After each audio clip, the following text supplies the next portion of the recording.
Welcome. Today we're going to be learning about enabling data-driven professional development, and I wanted to quickly welcome you all. My name is Kendra, and I'm a community designer and manager here at 100K and 10. And actually, before we get started, we just want to share a very quick overview of what 100K and 10 is. So 100K and 10 is a network that unites the nation's top academic institutions, nonprofits, foundations, companies, and government agencies to recruit and retain 100,000 excellent STEM teachers in the United States. And as we work towards this big goal, we're also addressing the underlying systemic challenges that have contributed to this shortage of STEM teachers nationwide. And we call these systemic challenges the grand challenges, and we encourage you to visit 100kand10.org to learn more about the grand challenges in our network. Today on this webinar, you will hear from leaders in our network who have been working together on a 100K and 10 project team about a specific project that they've developed about data-driven PD, and you'll also have the opportunity to connect with others. And project teams are small groups of 100K and 10 partners and invited guests who collaborate on a discrete, time-bound project that addresses the grand challenges. And today's webinar is led by a project team that's been working together since the beginning of 2017. And they will present their project in just a moment, but we wanted to cover some very quick housekeeping items for those of you here on the webinar today. So first, please participate and actively use the chat box. We are trying out this kind of an interactive webinar, and we hope that today's session will plant a seed for thinking about how you could adapt or apply the project that's introduced here. And we'd love for everyone to contribute at least once if you're able to. So also with regards to the Zoom chat, you can use that as the primary space to engage today, unless the webinar hosts or the project team leaders call on you later in our discussion time to unmute yourself and contribute. So thanks for using the Zoom chat. As a note, this webinar will be recorded and shared. So just a kind reminder to, you might not want to share anything that's not public information yet. We'd love for your help in a very, very quick 2-minute survey. This would be a great favor to us at the end of the webinar. So please stay until the end if you can to share your feedback. And as a note, you will receive all the materials from today's webinar, including the downloadable project from this project team, a recording of this webinar, and other materials that might be mentioned or shared today. So without further ado, you can certainly email me if you have any questions throughout the time or contact me in the chat. But I'm going to pass the baton to Beth and Darcy from the Enabling Data-Driven PD project team.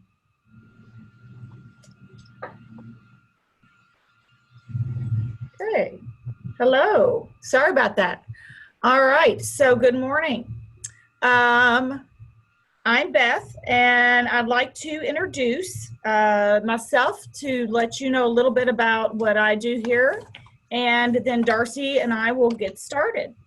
So again, after spending 26 years in public education as a teacher, principal, and at the district level educator, I've just completed my first year in the informal education institution. My work here at Arizona Science Center provides me the opportunity to make the best of both worlds, both formal and informal education, to improve teacher preparation and student engagement in STEM.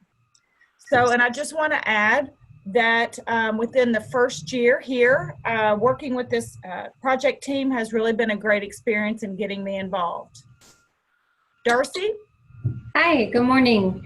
I'm Darcy Moody, a longtime teacher and math science coach, and currently I'm with our county school superintendent in teacher advocacy and program development. We do a lot of work with increasing STEM integration with schools.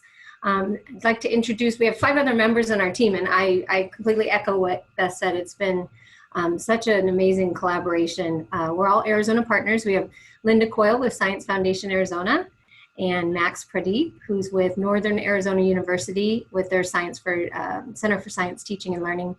Joan Gilbert is with the Arizona STEM Collaborative, and Emily Mutab, who's with Freeport McMoran, and Sarah Torres, who's with the Arizona Science Teachers Association. A lot of us have actually known each other over the years, but I agree, Beth, it's been so nice to get together and collaborate on something over time that we think can help our individual work and potentially inform regional collaboration as well.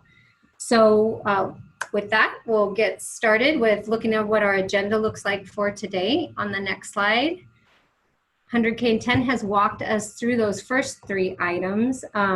We're going to be presenting our work, and we'll have a chance to share our project, which is actually a needs assessment survey that we've developed. We created it to support, as the project team says, data-driven professional development design. We're going to do an overview of a static version, and then we'll have a chance to talk through that a little bit, and then get into the live version during the discussion and see if you have any questions that come to mind. And we're actually seeking feedback on a few things that we're wondering about as well. So getting into our project and presenting our work, enabling data-driven PD is our team. Our overarching goal was to increase teacher voice. So we really wanted teacher voice included in the decision-making that sits behind the design of professional learning, because we really felt that a lot of that was being done based off of assumption. So we wanted to develop not just around what we think teachers need, but flip that a little bit so that teacher voice is actually what would drive professional development design. So that's our overarching. Our story includes the partners that I just mentioned.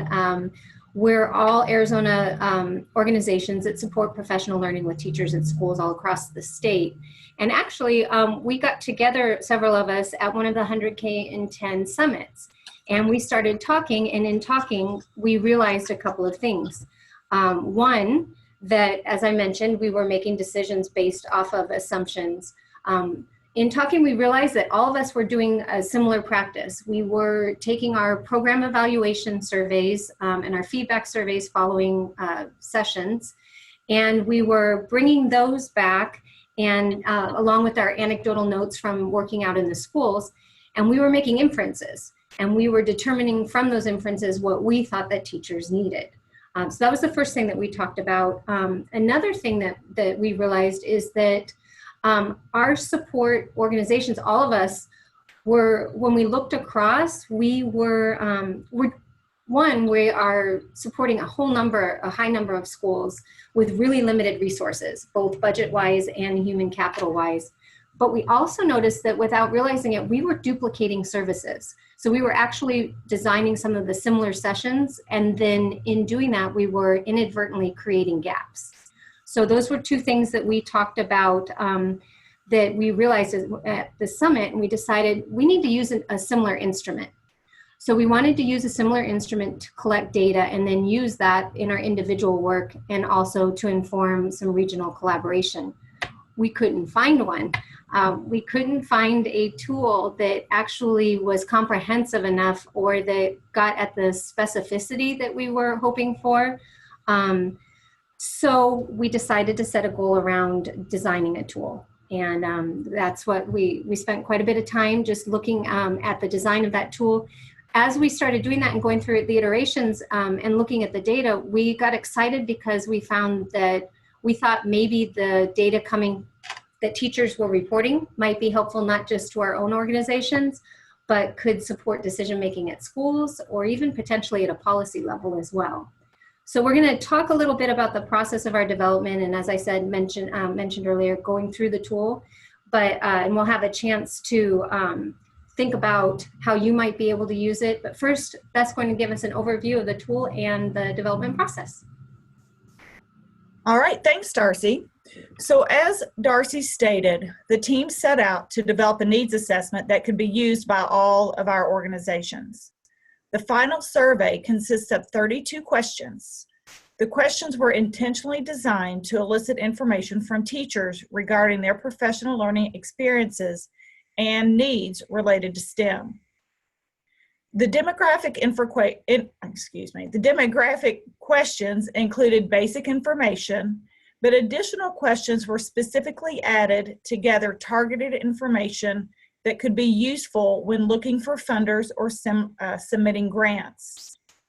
The team determined a need to include questions gauging the overall experience and interest in STEM-related professional development from teachers, as that will provide some context as to why the individuals answered the way they did.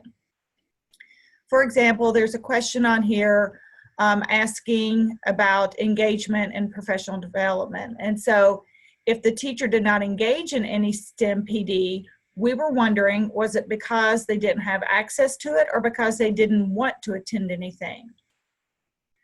In order to determine what professional experiences teachers found most beneficial and what they feel they need more training in, a series of questions were asked of the participants to reflect on previous professional learning opportunities that they felt were the most impactful and why. These questions will help identify what delivery model, whether it's a one-day, a multi-day, or ongoing coaching opportunities, etc., that impact teacher learning the most. The final set of questions requires participants to reflect on their own confidence and competence levels, teaching various STEM-related content areas. When developing the survey, we had several guiding principles that we felt were important to our work. Our first guiding principle focused on demographic data. The team discussed in detail what questions we needed to include to ensure that we ended up with a robust data set. We knew it was going to be important to be able to filter down and look at specific needs of stakeholder groups and systems. When the demographic questions were designed to look at experiences and interests that teachers have in STEM to better understand why, and then also to look at correlations to their responses. Our second guided principle looks at the different content areas of science, technology, engineering, and math, and how they are important as individual subject areas, but also looking at it as an integrated approach to teaching. Through a series of questions, we were looking at whether or not these individual content areas, what their needs were versus the integrated approach to teaching in STEM. Our third guiding principle that we felt was important pertained to technology. Again, through multiple iterations, it became apparent that we needed to ensure that both facets of technology, computer science as well as educational technology, were included separately, as each is distinct in professional learning needs. And our final guiding principle that we felt was important to include was looking at measuring teachers' confidence as well as their competence in the content as well as the teaching of that content area. So looking not only at the content knowledge, but also at the pedagogical and the confidence in their teaching of that content knowledge. So as we began going through and determining how we were going to develop this needs assessment, we went through a variety of different iterations in a big, long process. As we mentioned previously, we went through many iterations before landing on our final product. The slide in front of you illustrates the process that we went through from the beginning of our journey to now. So throughout the process, we received feedback from various stakeholder groups. Our first stakeholder group was a group of teachers, coaches, STEM directors, and principals. This group took a pilot answering each question and then provided feedback on the question itself. So after each question that we asked how would this question above have been better asked? So we were really looking not just at their answers, but making sure that our questions were written in a clear way, that our wording was not confusing, that the format was appropriate for the question, and that we were not asking the same question in just different manners. We also received feedback on the questions themselves from the university researchers at Northern Arizona University, as well as feedback on the questions from American Institute for Research. Again, with both of them looking at our questions and whether or not we were asking them in the most clear and concise manner. Finally, we sent out a pilot version of the survey to educators within the databases of all of our collective groups. We were able to gather a data set of over 300 teachers on this initial round.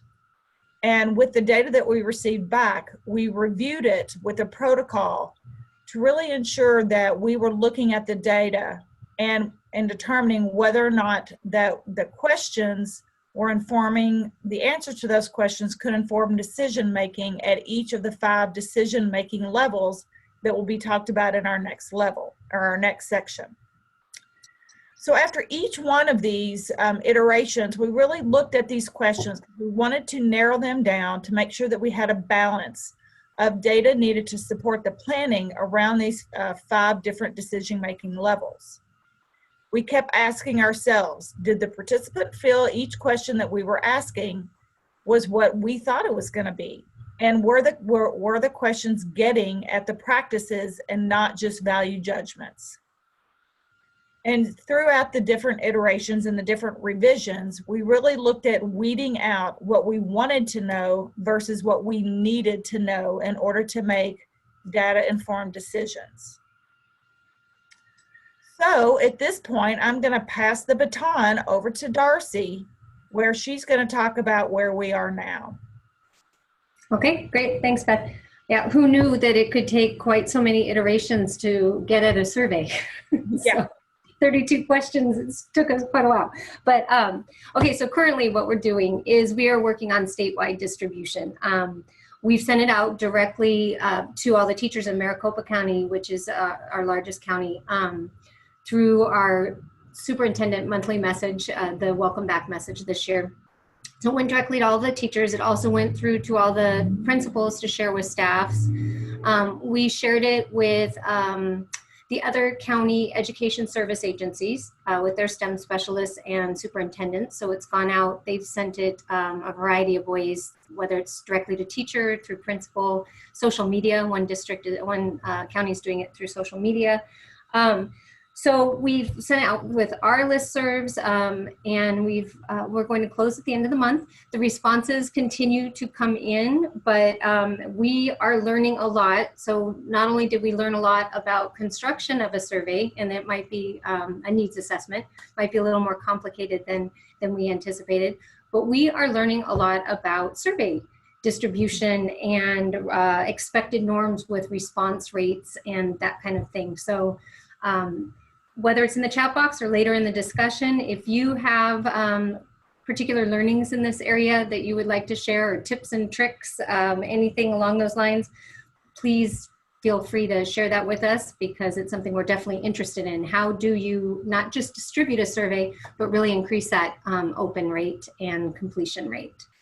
All right, so let's see, we're gonna look real quick at, so yes, to be continued. We haven't had a chance yet to look at all of the data because it hasn't officially closed, but we're super excited to get together again and dig into that data. And these 2 graphs are from an initial poll.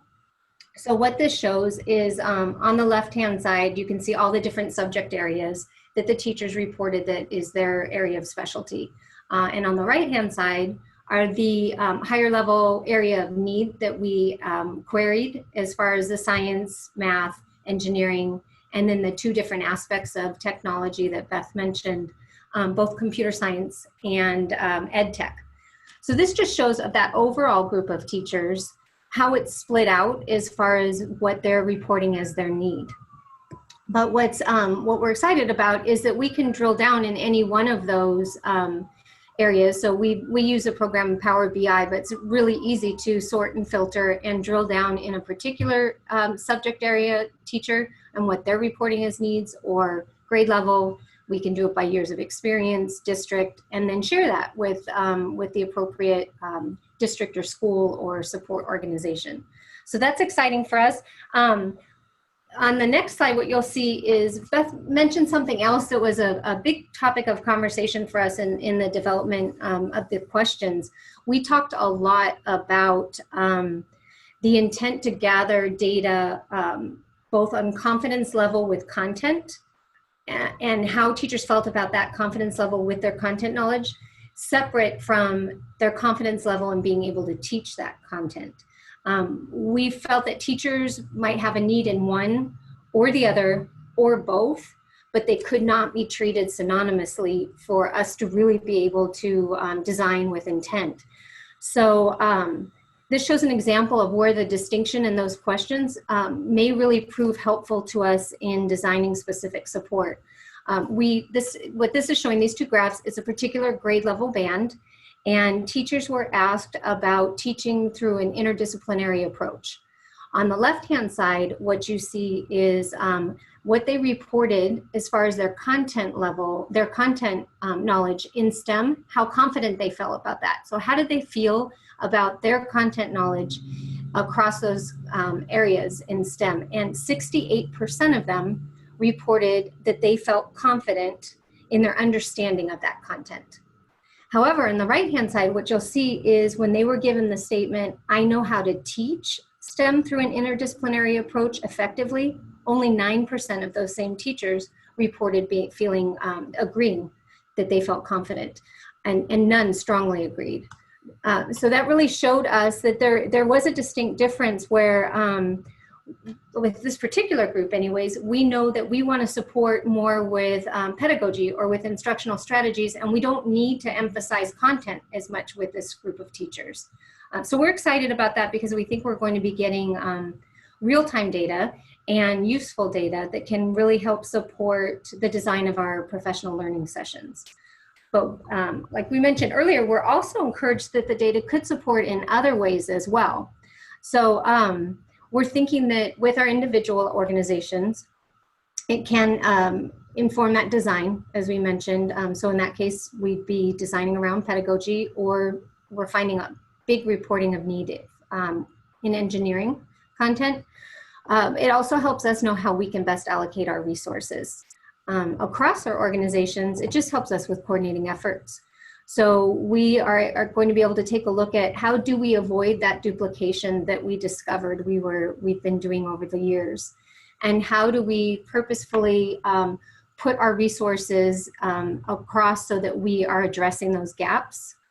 And another thing that came out of this was we're going to be much better able to refer teachers to different programs that different organizations are supporting. The third level is schools and districts. So we all work with a number of schools and districts, and we're planning now to be able to take this and work with those district leads and be able to specifically look with them about trends that their teachers are reporting in their particular district. So we can look at the responses and see what they're reporting as need or what they're reporting as strengths, what their preferences are in modality or follow-up, and how that matches up to what the current professional development plan looks like for their district. We can also look at, we can cross-reference some of those questions to look at money and time spent in particular areas of support. And is that one reflective of growth that's being shown in that area or confidence level that's being reported? Is there a match there?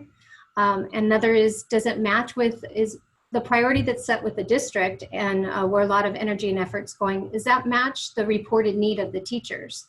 So we're thinking that might be helpful in thinking through some of the decisions that districts are making.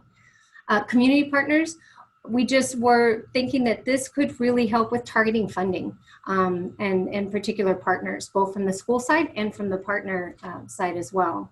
And then policy, we mentioned, we're excited about the idea that this could potentially provide a robust set of data that's representative of multiple groups. So it will have in urban teachers, suburban teachers, rural, and that we can share that in possibly informing decision-making at a policy level. So the idea that decisions could be based on feedback that's coming directly from educators was something that we got really excited about. All right, so next steps, I think. Yep. Steps. That's a turn, sorry. No, next steps include, as I mentioned, we close this week or next week. Then we've got, we're getting together to dig into the data, think about our individual work, and think about our collaborative efforts. We're going to have the summaries. The data summaries are available on all of our websites and will also be available at the regional education centers for the counties. And disaggregated data. We've had some districts already contacting us saying that they're interested in sitting down and looking at their particular data. So we're making that available, and other support organizations that we collaborate with, the regional centers, as I mentioned. And we're hoping that the tool may be interesting and useful to other organizations. So we're making that available. And if people are interested, there are several options for how to access that survey. So if you are interested in using the survey, you can use it either in its current form, so whole, or you're welcome to use it in sections and adapt it to your local context. We've got in the paper, which is going to be on the site, the Grand Challenges site, in our project paper, the summary paper, we have information about each one of the individual questions and a little bit of detail around the rationale that sat behind the question and the potential data use. So that may be helpful in determining which you want to pull. If you would like to use the survey, there's a couple of different options. So you can copy the survey and use it and collect the data within your own individual system. Or you can take part in a national study. If you'd like to take part in a national study, you can contact Yasmin at 100K and 10, and she can send you the survey link for one of two things. Either you can, she'll send you a copy that you can adapt for your own use, or you can disseminate their link and be part of a national study. It's just giving us an opportunity to look across states and systems and maybe see what the larger picture looks like as far as what teachers are reporting as need and inform the network potentially. So it's a bit of an experiment, but all of that information and all those details will be coming to you in an email tomorrow, I believe. Yep. Okay.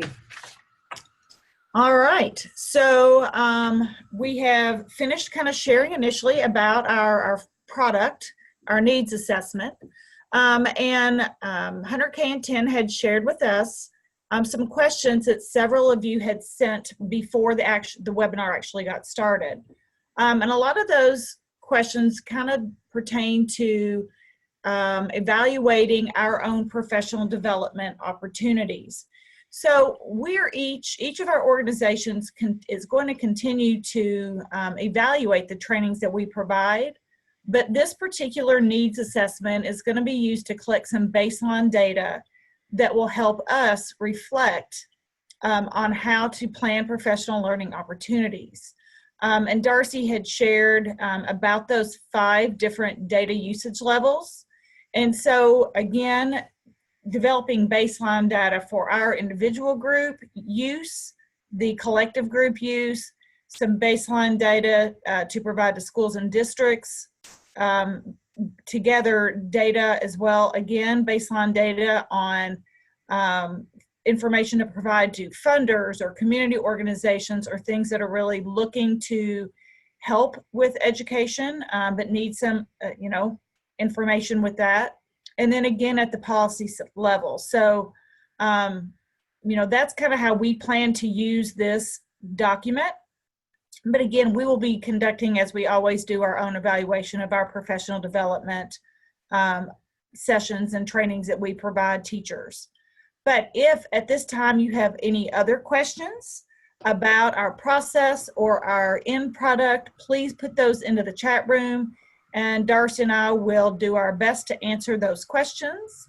So please add those in now. Yeah, and I think, Lauren, thank you. I think Lauren put the link in too, so you're welcome to get into the survey live. Okay, great. And I was just going to say, as we went through this process, our project team had lots of questions. Every time we got together and we talked about questions to put in or information we needed to gather, there were a lot of questions we had. Through our work over the last year or so, We've worked through many of those questions and determined, answers, or at least sufficient answers for most of them. However, we still have questions and things that we're wondering about, and hope that maybe some of you have some thoughts or insights that you could provide for us. So whether or not you're in the link looking at the specific survey, or whether or not you have some thoughts as to add into help us determining our answers for some of these questions, especially strategies on how to increase survey completion, please jump in and let us know. We would appreciate that. Okay, and Beth, there was a question in the chat box that was, how often do you think you'll be running the survey? Is it something that you imagine running at regular intervals? And if so, how frequently?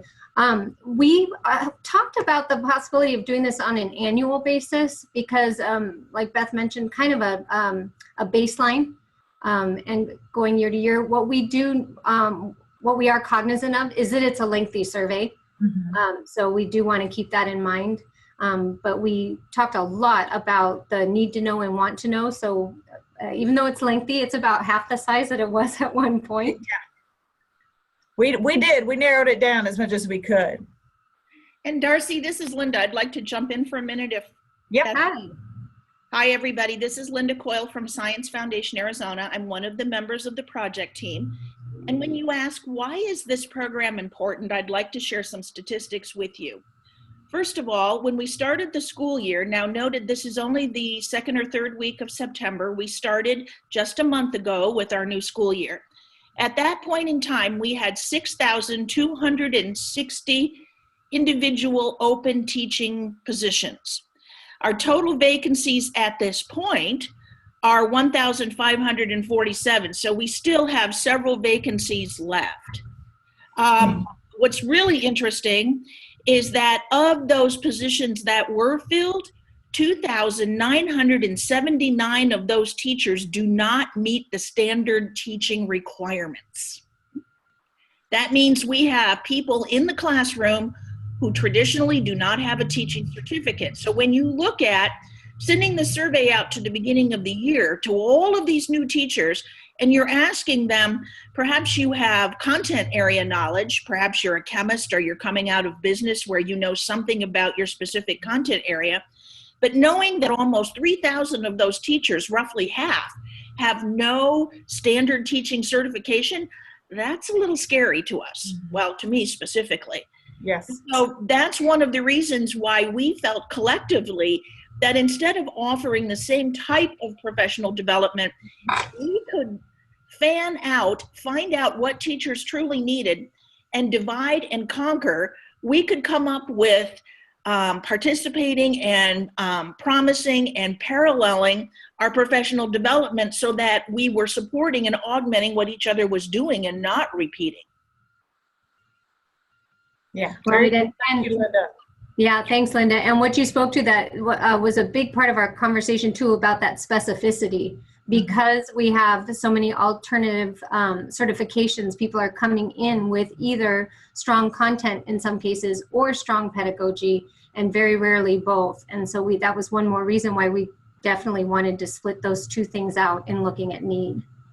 Well, and what's also interesting, Darcy, is of those filled positions, 300 of them were vacancies filled by individuals hired from outside the United States using an H-1B1 visa.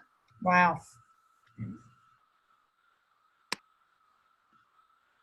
Let's see, do we have other questions coming up in the chat? I know that several of the ones that, as Beth mentioned, that came in ahead of time were more around kind of program evaluation, which as she mentioned, we're all continuing to do our individual program evaluations, and this was a separate piece that we were just administering across all of our orgs.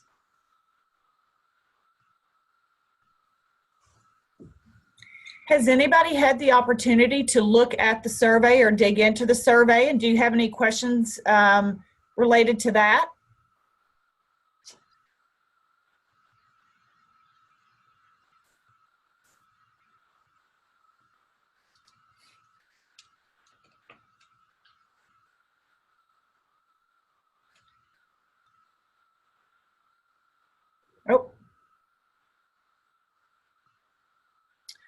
Okay, Rachel says that we're interested in hearing more about teacher voice as we plan our PD. We have still found it challenging, even when when partnering closely with teachers and send out surveys in advance to plan. Teachers within the districts have very different needs. What ideas for structures for PD do you have to best differentiate your PD once you know what your teachers want or need? That's a really good question. In my particular at Arizona Science Center, we really look at, we offer a couple different models. So we offer PD that is just specifically geared towards certain grade bands or certain content area. But then we also provide professional development geared toward what the school's needs are. So it is, we really look at trying to personalize that, and sometimes it means breaking out into different sessions with different professional development facilitators, or doing part of it together, part of it breaking out, and then coming back together to share what we've learned mutually. I don't know, Darcy, if you have any other structures that you all have in place in particular. Yeah, well, we do similar to try. That's a tough one, especially when you think about capacity. But that's one of the things that we're a little bit excited about with this survey and learning some of these things. And as Linda mentioned, fanning out, because then we can refer to each other's programs. So Sarah, for instance, has a more of a teacher leader program and a route that we might send a particular group of teachers through, where Beth, you do some work with novice teachers around content, so we can start to know how best to even refer within our organizations, because that capacity is just such a challenge. There was another interesting question too that came in ahead of time that I wanted to mention. It was, what do teachers want? What drives results? And is there discrepancy between the two? What I thought was, and that's a bigger question than today, I think, but what it did have me thinking about is, how might we take data points like this needs assessment and like student growth data, and how might we look at those things together to see about correlations or disconnects, and what kinds of tools could we use in partner to do that? Because I think that's a great question, and oftentimes we're either looking at one or the other, and not necessarily whether there's a match or mismatch. Looks like we have something. Beth, do you see one from Grace? Grace, yes. So Grace has a question about how we collected our responses. She said she was impressed that we had at least 300 answer our first go-around survey. So she asked, what strategies did we use?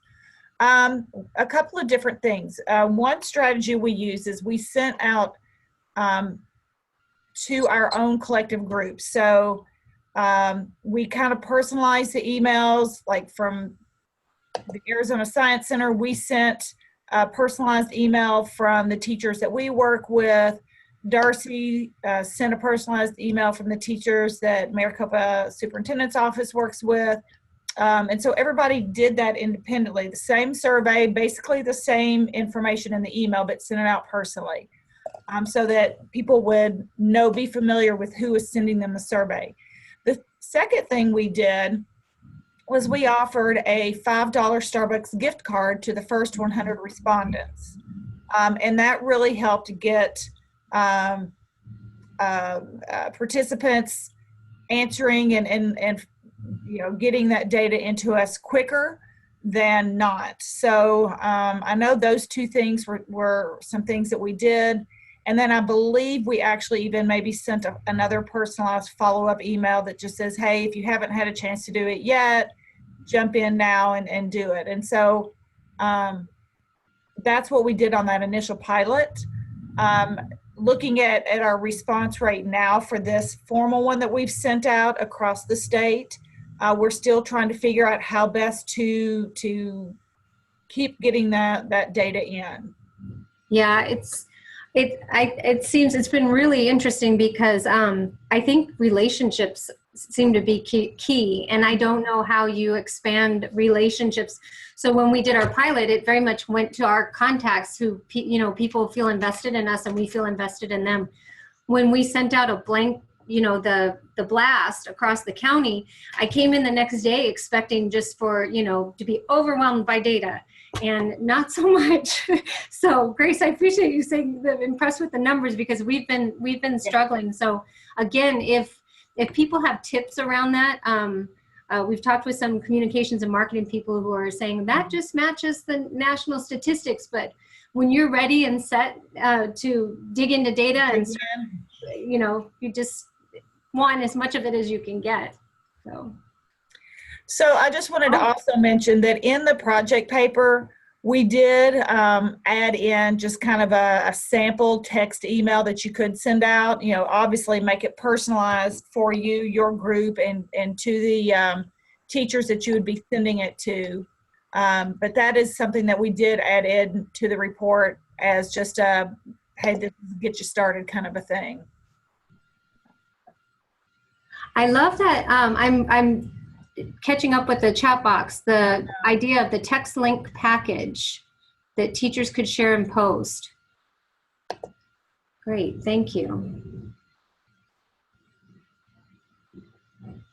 I see that with the working with the PD session. It's a bit of a conundrum, because we want to get this, and we knew that the data in our pilot was actually a little bit skewed, because of course we're looking at teachers that are working with the support organizations already, and we really wanted to get something that, was representative of teachers at large, all across, like I said, all systems, rural, urban, suburban, especially for this policy level, so that we could, report out, as everyone knows, there's such a need in the rural areas especially, and trying to secure those funding streams can be a little challenging.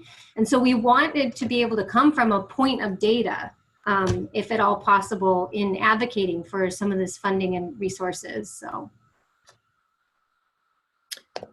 So yes, we are looking at social media, because that is such a way that a lot of people communicate. Social media is one way, using Facebook, Twitter, etc., to try to get more responses as well. That's good. Okay, yeah. I'm seeing a lot in the chat box about the relationships piece, not sending through district level contacts. Thank you, Rachel. It goes directly for the teachers from you. And yeah, Julie, I see, interesting to think, perhaps, that idea that teachers, if they felt the benefit of the data analysis, that's something else that I would love to know more about, is that balance of how do you present the why on something without overwhelming with text. And so we've gone back and forth in these email invitations and different ways to share it, of how much is enough and how much is too much. So yeah, please keep those ideas coming through. Twitter's a great idea. Thanks, Rachel. Facebook. We just did a survey on something else that we did through Facebook.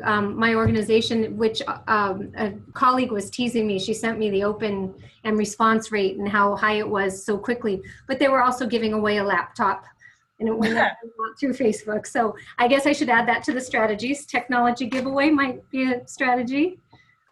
Any kind of giveaway is a good strategy. It's just being able to do that.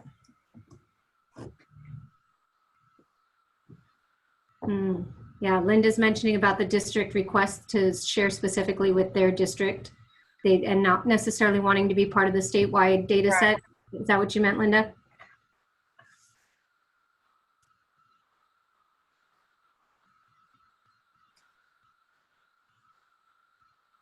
All right, are we missing? Okay, so does anyone have any last questions, comments, or feedbacks before we pass it back off and close up?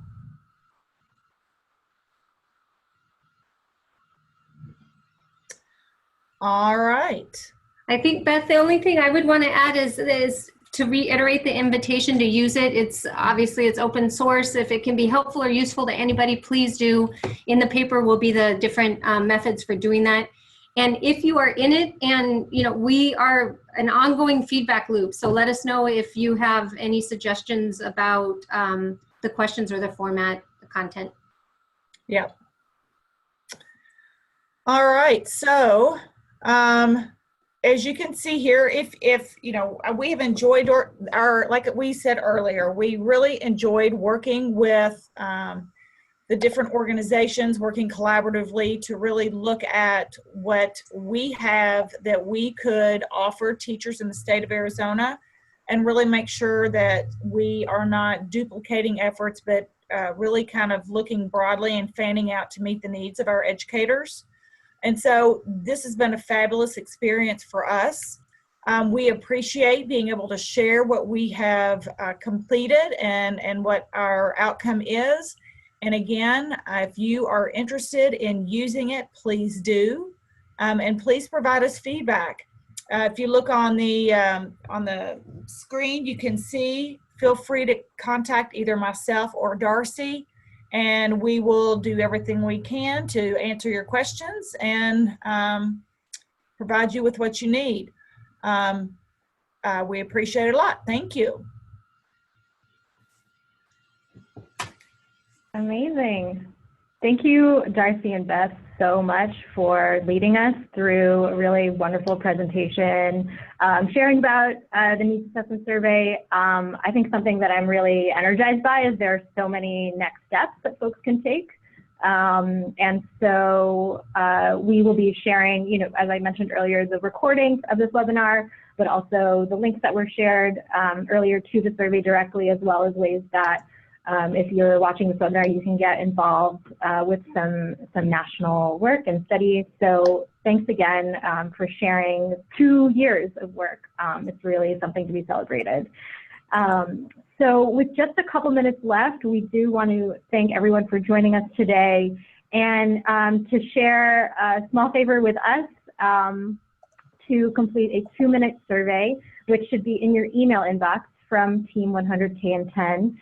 And if you didn't receive that email, just let us know in the chat box, and we'll make sure you get that link. But we wanted to take 2 minutes right now just to fill that out. It does take under 2 minutes. So if you're here joining us, please take that moment to open your email and fill out that quick survey.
So thank you all so much for taking time to respond to that super fast survey. Here's a slide with some of the upcoming webinars that we also have from other project teams. And we're going to sign off in just a moment. I saw that Darcy, you just posed a question for Rachel to elaborate more on some of Rachel's question. And In that email tomorrow, we're actually going to connect everyone with an open email chain, so you'll be able to stay in touch and keep the conversation going as well. So we'll make sure that there are continued avenues for folks to stay in touch on this work. But just want to offer a final note of gratitude to Beth and Darcy and to all of you for joining today, and for those of you who might be watching this as a recording. So thank you so much, and we look forward to seeing you on the next webinar.